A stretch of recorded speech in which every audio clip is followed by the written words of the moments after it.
Okay guys, it's set up. We just put a little test piece in here for cutting keyway. So the bar is totally on center, and then to double check it, what you do is you make a slight scratch pass, and you should see both the sides of the cutter. You should see two lines, especially on such a small narrow cutter,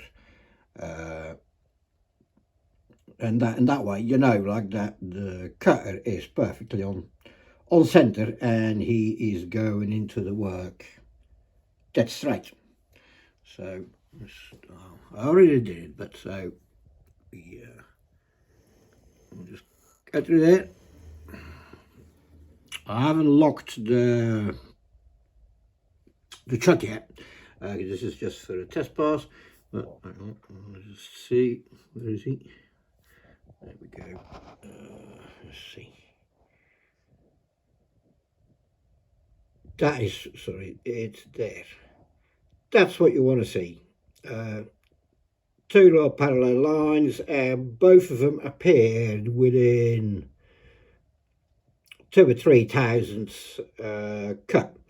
So it'll cut straight. That'll be good.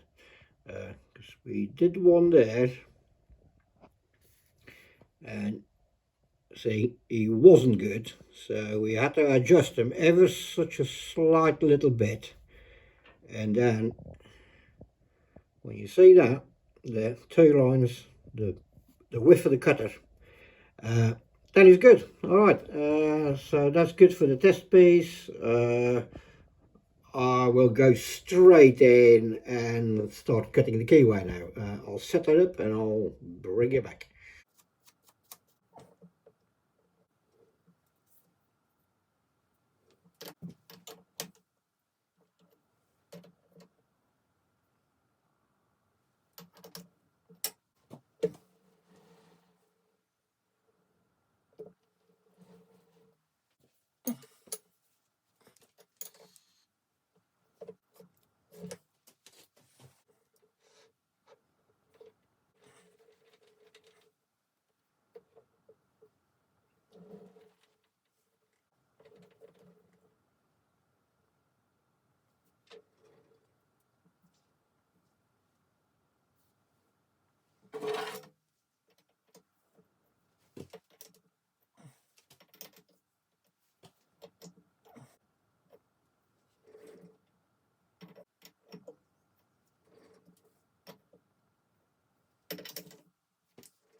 So we're ready to cut the spline.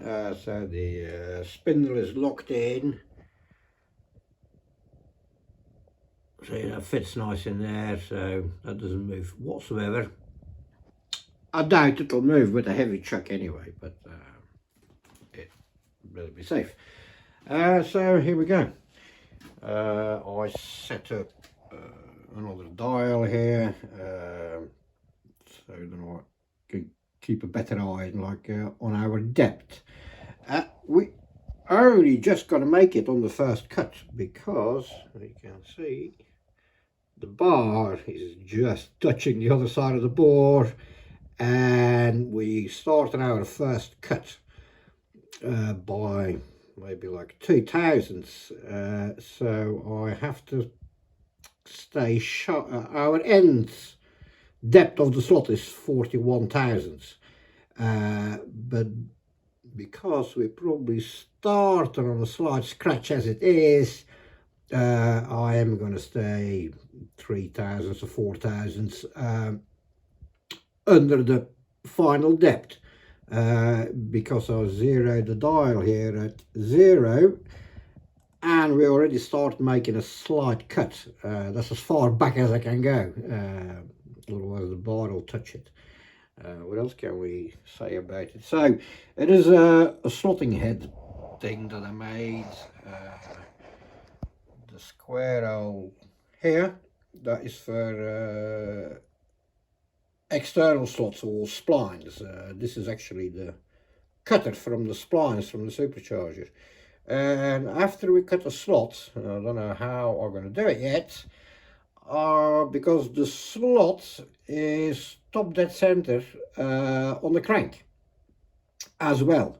So it would be nice if I somehow, that's why the jaws are sort of 45-degree angle, if at the same time after I've done the slot I can put a line on here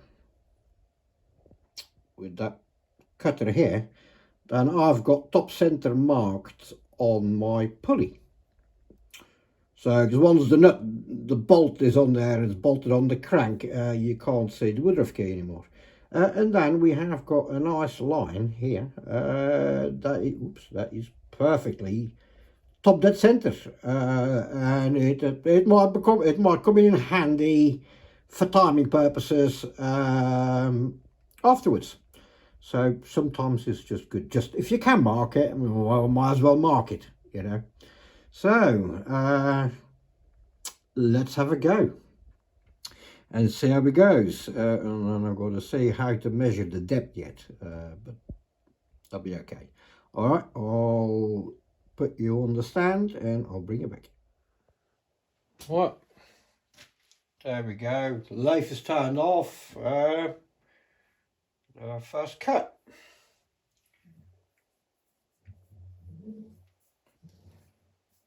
Yeah, really nice. Okay, off we go. Just a couple of thousandths at a time. We've got to go to 40 thousandths to here, but I'll stay shy of that a tiny little bit.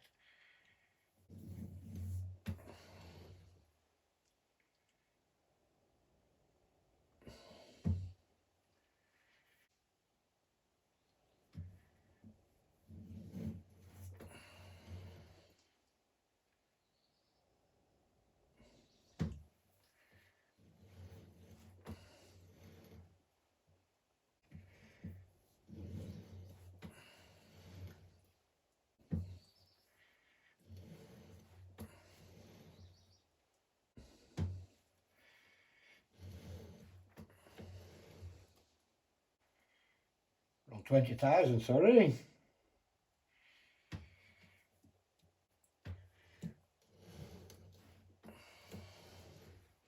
I hope it comes out nice, because I can't see it either till we finish it.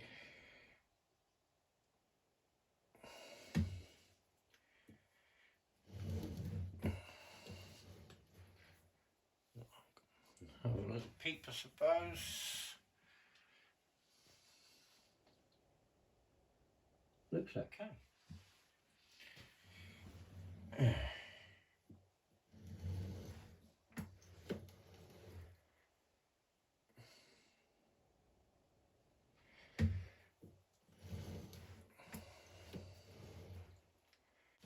Might go for a bit of cutting oil.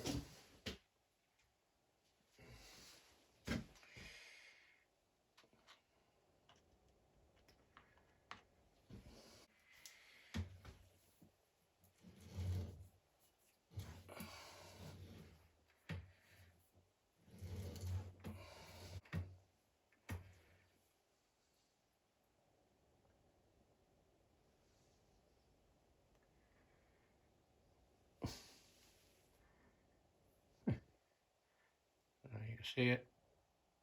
These are the little curls that are coming off. Oops.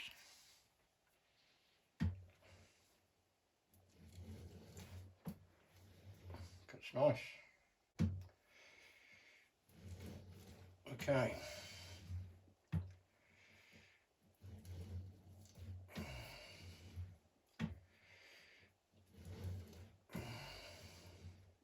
Yeah. You can see from there is There he is. Okay, we're 5 thousandths off the 40 thousandths, but because we started cutting on the first one, I couldn't touch off. So we're slightly deeper than what it says on here. So let's measure it now, because we could be there. Measure the wall thickness here.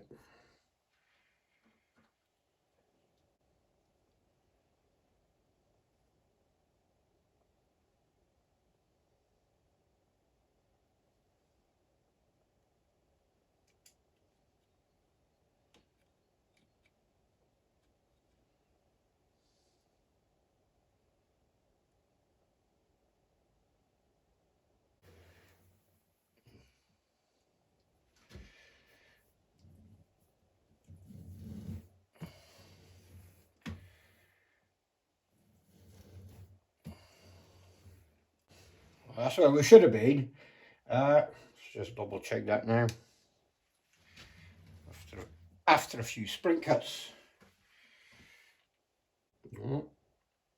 This tells me now 34 thousandths, so 33, 34, we want 41 thousandths.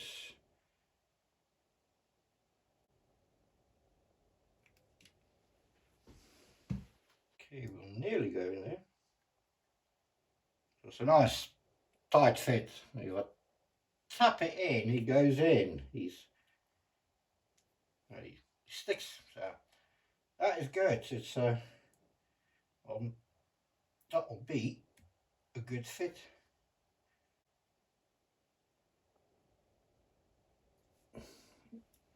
That's the size of our ball.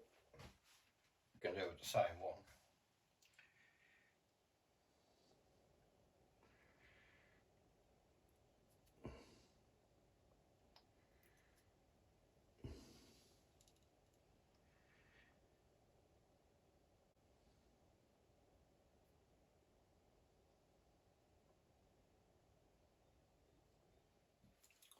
Use a proper set of calipers this time. Mm. 35.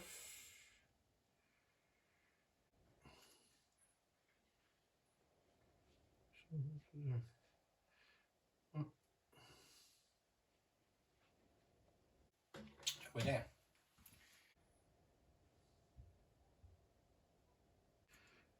Okay, we're 2 thousandths off the mark. I'm going to leave them there because it's really hard to measure it. I can always give them a tiny little stroke with a rifling file. But that should be a good tight fitting key. We've got 2. Yeah. 40. We want to be 41. 0 here.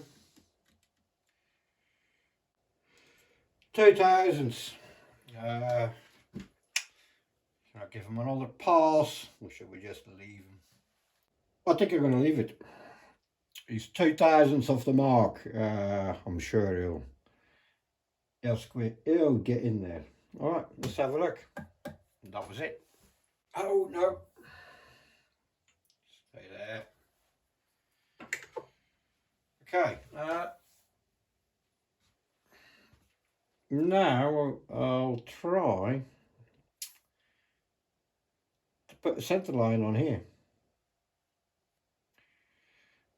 See what we're going to be able to get in there. Let's take this cutter out. And now we can mark, because the Woodruff key is top dead center on the crank. So it'd be nice to have a top dead center mark at the front of the pulley. We might not need it, but if we got the possibility, we will do it.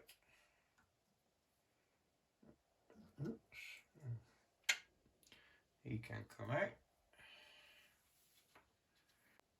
This one is ground on center as well on the little jig. I did it years ago.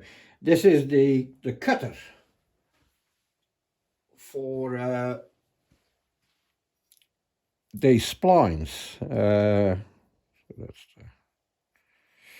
That's the cutter for these. 26 splines. It took forever. This is a test piece for the Supercharged shaft that I made for the Triton for the other motorbike. And yeah, so you can cut nice splines. Nice and sharp, you know. And this block here, this one, does the external ones. I've got to take the bar out. Does the external ones. This one, little cutters in here, hiding in here for the moment. Do the inside splines that we also needed, because there was also a hub quite similar to this one in the other bike.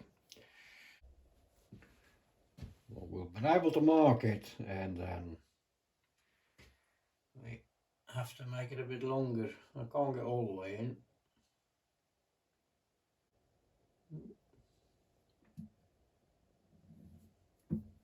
Perfect.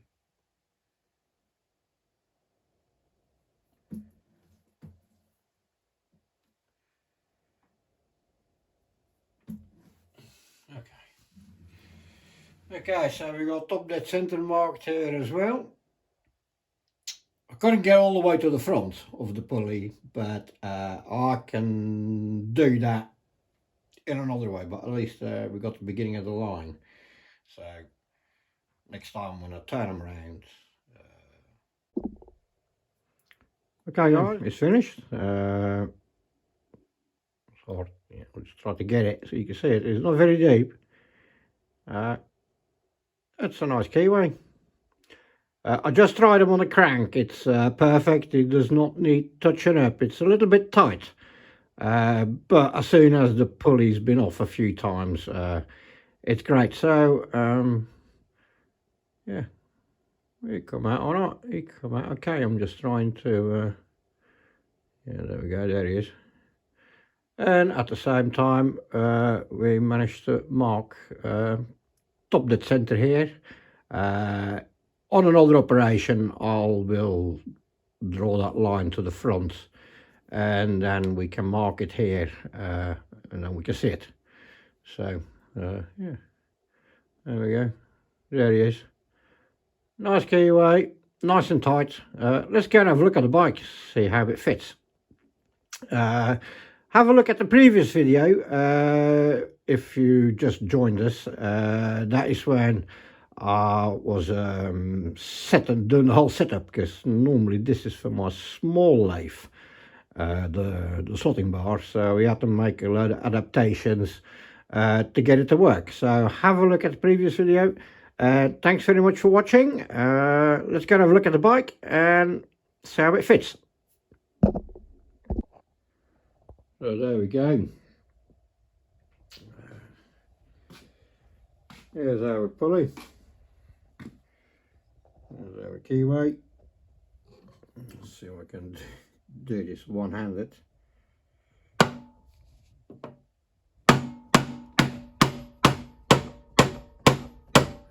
There we go.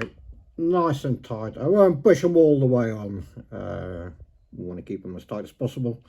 But that's good. And the next video we have to drill some radial holes in here for the pulleys, same as these ones. Originally I was going to put a timed belt on it, but I have got stock to make some V pulleys, and what I will do is I'll make the V pulleys first. They are, for the ratio, it'll be about 1:1, but I'll start slightly over. I'll give it 25% more. And then we can see when it runs how much boost it's going to give. And once I'm happy with that, then I might go for the timed pulleys and a timing belt. But the amount of boost it will give, that will greatly depend on the condition of the supercharger. You know, because these things are old.